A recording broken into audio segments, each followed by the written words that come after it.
Welcome back, everyone, to another deep dive. This time we're diving into something I'm sure you're all pretty excited about, Miss Universe Philippines 2025. Oh yeah, it's gonna be big. Huge. And we've got this awesome article here from the Daily Tribune with all early I details. know, I saw this. The headshots are out already. Yeah, those headshots, everyone online is buzzing about them. I Makes you mean, wonder what they'll do for the actual competition. exactly, they're not messing around. And speaking of not messing around, the article mentions some familiar faces are back. Oh yeah? Like who? Win-Win Marquez is back. Oh wow. Atisa Manalo, Yolana, Chelsea Fernandez. Those are some heavy hitters. They've all been here before. Right. So what do you think that experience brings to the competition? Do they have an advantage or? I think it's got to be a huge advantage. Mm. They know the game, they know what the judges are looking for, they know how to handle the pressure. It's like they've already been through boot camp. Exactly. So it'd be interesting to see if they try to reinvent themselves this time, or if they just stick to what they know works. Ooh, good point. Will they play it safe or take some risks? I can't wait to see what they do. But it's not just about the veterans, though, right? We've got a bunch of new faces this year, too. Oh, yeah, tons. It's so exciting to see all these new contestants coming in with their fresh energy and ideas. We've got people from Angeles City, Baguio, Camiguin, Cebu City. It's like the whole country's represented. And you never know who's going to come out of nowhere and just blow everyone away. That's what I love about it. The potential for surprises and upsets. Keeps you on the edge of your seat. Totally. But speaking of surprises, there's been a bit of a twist already. What do you mean? So the article mentions that Heather Michelle Billmore, she's a candidate based in Los Angeles. She's actually withdrawn from the competition. Wow, that's unexpected. Any reason why? They don't really go into detail, unfortunately, just that she's withdrawn. I wonder what happened. Well, that definitely adds a layer of mystery to things. For sure. So with Hannah out, that leaves us with 68 contestants still in the running.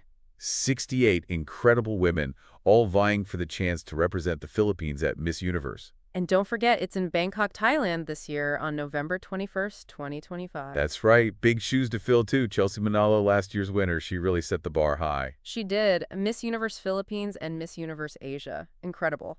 Really amazing. She showed the world what Filipino women are capable of. She's such an inspiration. I wonder if we'll see anyone this year who can live up to that legacy.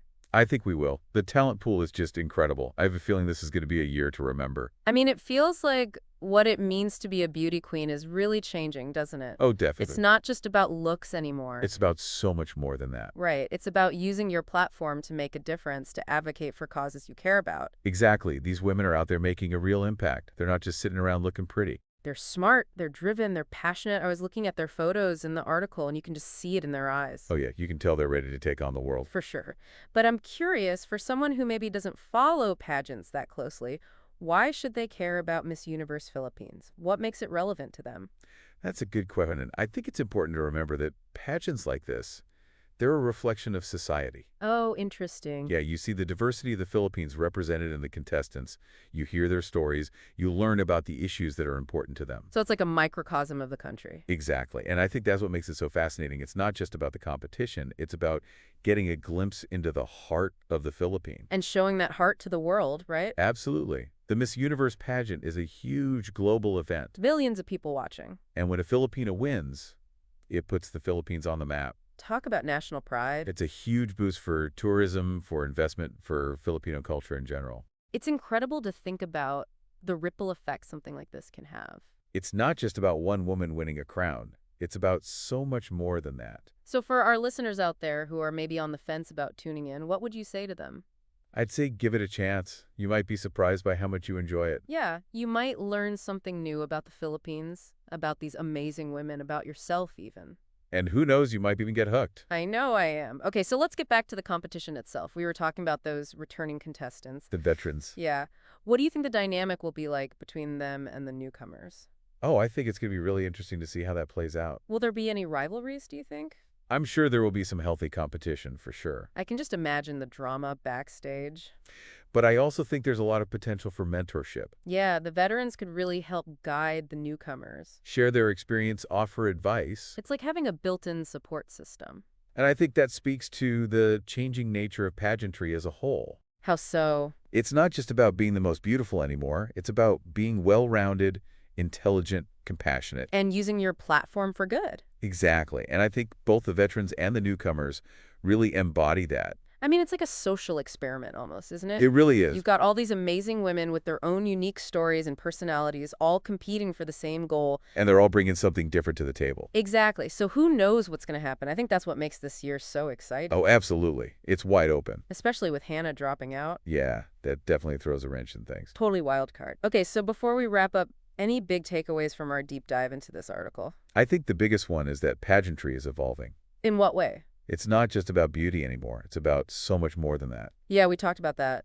These women are using their platforms to make a real difference in the world. They're advocating for causes they care about. They're inspiring others. They're representing the Philippines on a global stage. And I think that's something we can all get behind. It's definitely inspiring, and this year's contestants seem to really embody that shift. They do. They're all so accomplished and driven. And diverse. Yes, we've got women from all walks of life, all different backgrounds. It's amazing. So for our listener who's maybe trying to figure out who to root for, who do you think has the potential to really stand out this year? Oof, that's a tough one. I know, right? It's still so early. Anyone could surprise us. True that maybe one of the veterans will pull off a major comeback. Or a newcomer will come out of nowhere and steal the show. Wouldn't that be amazing? It would. But honestly, I think they all have the potential to do great things. That's what's so exciting about it. We get to watch them all on their journeys. And see who comes out on top. Exactly. It's going to be a wild ride. Well, that's about all the time we have for today's deep dive. But don't worry, we'll be back soon with more insightful explorations of, well, anything that catches our eye. The world is full of fascinating things to uncover. That's the truth. So until next time, stay curious, everyone, and keep diving deep.